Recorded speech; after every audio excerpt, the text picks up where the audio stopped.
రెడ్డి గారు రిలీజ్ అయ్యి ఇక్కడ మా అన్నయ్య ఇన్వాల్వ్ అయ్యాడు దీనిలో, ఆయన తెలిసి ఇదేదో వ్యవహారం నడుస్తుందని చెప్పి ఆడు మళ్ళీ కోర్టుకు వెళ్ళి సిబిఐని రమ్మనమని సిబిఐ టీం వచ్చి ఇన్వెస్టిగేషన్ చేసి ముందుకెళ్తుంటే వాళ్ళు బెదిరించి మళ్ళీ సిబిఐ ఈ టీం కాదు ఇంకో టీం కావాలని చెప్పి సునీత రెడ్డి గారు సుప్రీంకోర్టు వరకు వెళ్ళటం, సుప్రీంకోర్టు స్వయంగా ఒక ఎంపిక చేసి సిబిఐ టీం ని ఎవరెవరు ఇన్వెస్టిగేషన్ చేయాలని సుప్రీంకోర్టే ఎంపిక చేసి ఆ టీం పంపించి ఇన్వెస్టిగేషన్ చేయమంటాం.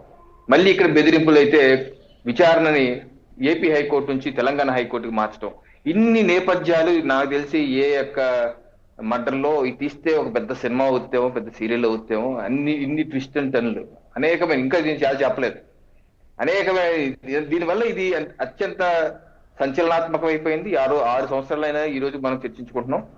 అయితే దీనిలో కొన్ని విషయాలు ఏంటంటే సిబిఐ అయితే మొన్న మంగళవారం జరిగిన సుప్రీంకోర్టులో ఏదైతే సునీత రెడ్డి గారు ఒక పిటిషన్ వేశారు, దీనిలో నిందితులుగా ఉన్న వాళ్ళందరూ బయట తిరుగుతున్నారు, వాళ్ళు బెయిల్ క్యాన్సిల్ చేయాలని, అలాగే విచారణ త్వరితగతిన పూర్తి చేయాలని చెప్పేసి అడిగారు. అప్పుడు సుప్రీంకోర్టు జడ్జెస్ సుందరం గారు అనుకుంటా, సుందరేష్ గారు, ఎంఎం సుందరేష్ గారు సిబిఐని అడిగారు, ఏంటి అసలు దీని మీద విచారణ పూర్తయిందా, ఏంటి దీని మీద వ్యవహారం ఏంటి, ఫర్దర్ గా డే టు డే విచారణ చేయాలా ఏంటి అడిగితే ఈ మొన్న మంగళవారం వచ్చిన దాంట్లో సుప్రీంకోర్టులో సిబిఐ స్పష్టంగా చెప్పింది, దీనిలో విచారణ అయితే పూర్తయిపోయింది అని అంటూ ప్రస్తుతానికి ఏమి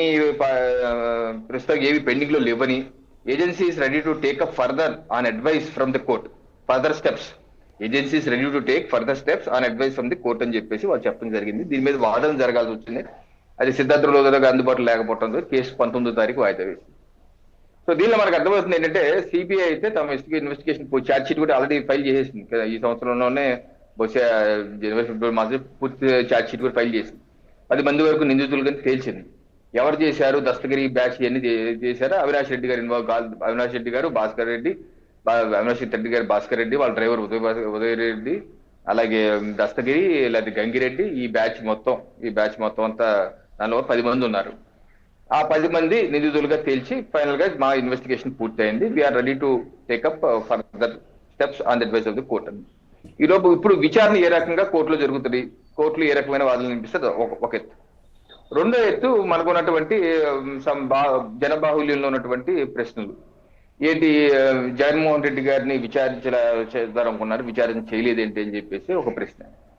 నేను కూడా ఆ రోజు అజయ్ కలాం గారు ఒక స్టేట్మెంట్ ఇచ్చారు. అప్పుడు అజయ్ కలాం గారు ఇచ్చి తెల్లారుజామున మేము మీటింగ్ జరుగుతుంటే ఫోన్ వస్తే 2 గంటలు ఆ టైంకి వచ్చింది ఫోను, 5 గంటల క్రితం ఈయన వెళ్ళారు చెప్పి ఒక స్టేట్మెంట్ ఇచ్చారు.